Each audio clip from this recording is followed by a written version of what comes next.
আসসালামু আলাইকুম সুপ্রিয় শিক্ষার্থীবৃন্দ, আশা করি আপনারা সবাই ভালো আছেন। আজকে আমরা অ্যাবস্ট্রাক্ট অ্যালজেব্রা সাবজেক্টের চ্যাপ্টার 14 এর উপপাদ্য 12 নিয়ে আলোচনা করব ইনশাআল্লাহ। প্রশ্নটি হলো পূর্ণসংখ্যা রিং জেড একটি মুখ্য আইডিয়াল রিং। ঠিক আছে, মুখ্য আইডিয়াল রিং। এই প্রশ্নটি 13, 20 এবং 22 সালে চলে আসছে, খুব ইম্পর্টেন্ট। তো প্রথমে আমরা জানবো যে মুখ্য আইডিয়াল কি। ঠিক আছে, মুখ্য আইডিয়াল সম্পর্কে আমরা জানবো।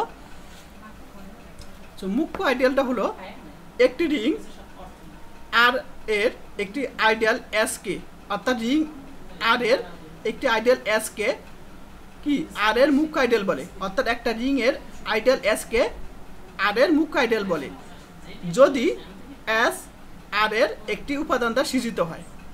সেই উপাদানটা আমরা ধরলাম এখানে এ।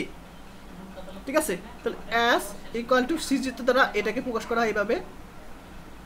তাহলে এস আর এর একটা উপাদান দ্বারা যদি সৃজিত হয় তাহলে আমরা বলতে পারবো যে এসটা কি আর এর মুখ্য আইডিয়াল। সবাই বুঝতে পারছো? আচ্ছা, এখন আমরা সমাধান চলে যাই। ঠিক আছে, তাহলে এখন পূর্ণসংখ্যা রিং জেড, তা পূর্ণসংখ্যা আমরা জানি যে 0 + -1 + -2 + -3 হয়, ইত্যাদি হয়।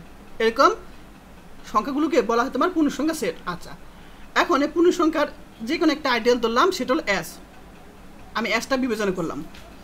সেই এস অবশ্যই কী হবে, তোমার শূন্য হবে না, অর্থাৎ কোনো উপাদান দ্বারা অবশ্যই একটা সৃজক হবে, অর্থাৎ একটি মাত্র উপাদানের সৃজক হবে, অর্থাৎ এখানে শূন্য হবে না।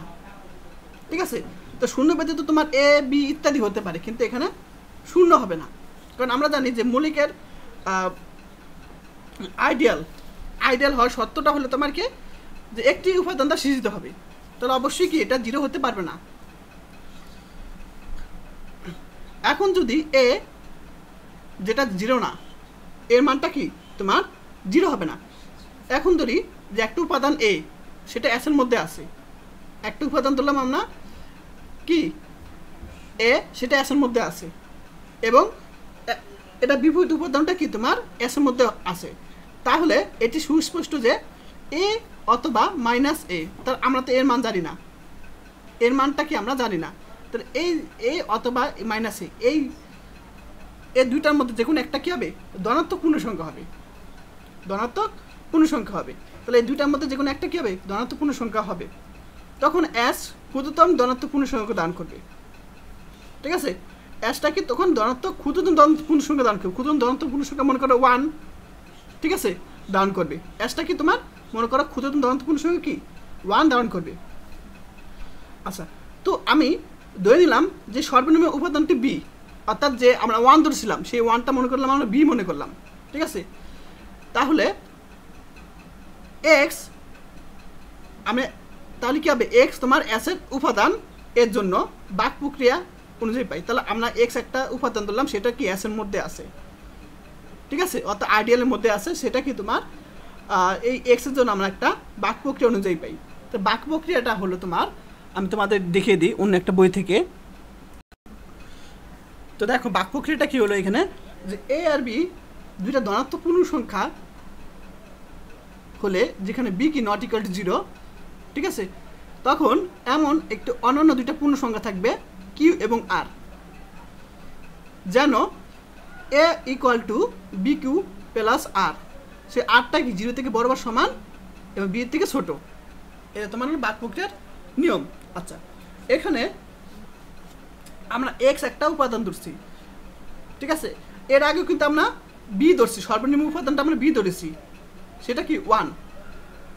মনে করো 1 সর্বনিম্ন উপাদানটা কি, মানে যে ক্ষুদ্রতম ধনাত্মক সংখ্যা, এটা 1 ধরলাম আমরা এটা, এবং পরবর্তীতে আমরা আরেকটা ধরলাম, সেটা হলো এক্স, সেটা এস এর মধ্যে আছে।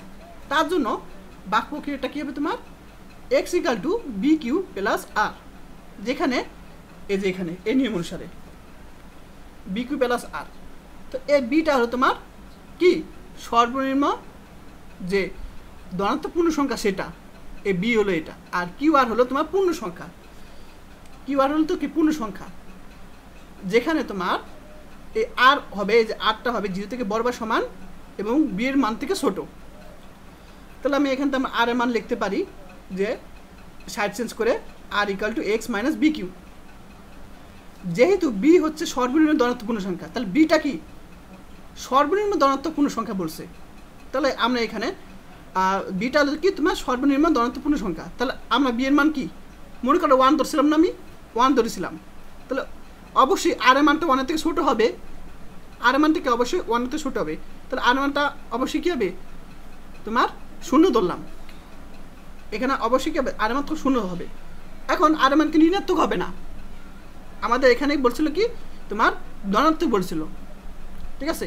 তো আমি আর এর মান 0 থেকে বি থেকে ছোটো বলছে, তো বি এর মান আমি ধরলাম কি তোমার 1 ধরছি। তাহলে 1 এর থেকে ছোটো কি 0, আর এর মান 0 বসাতে পারি। তাহলে আর এর মান এখানে 0 বসাবো, তাহলে x equal to b q পাবো, x equal to b q. আর এটা দ্বারা বোঝায় যে এই যে বি উপাদানটা তোমার কি এক্সের একটা সিযোগ, ঠিক আছে, এক্স একটা কি সিযোগ। ইয়া নির্দেশ করে বি দ্বারা সৃজিত এস হচ্ছে জেটের একটি মুখ্য আইডিয়াল। তাহলে এস এর মধ্যে কিন্তু বি একটা সিযোগ আছে, সুতরাং কী হবে জেটে একটি মুখ্য আইডিয়াল, যেটা একটি মুখ্য আইডিয়াল। কারণ মুখ্য আইডিয়ালের সংখ্যা আমরা কি পেয়েছিলাম যে একটা সিযোগ থাকবে, তাহলে একটা সিযোগ কি বি আছে, অর্থাৎ রিং জেটের মুখ্য আইডিয়াল রিং। এটাই সমাধান।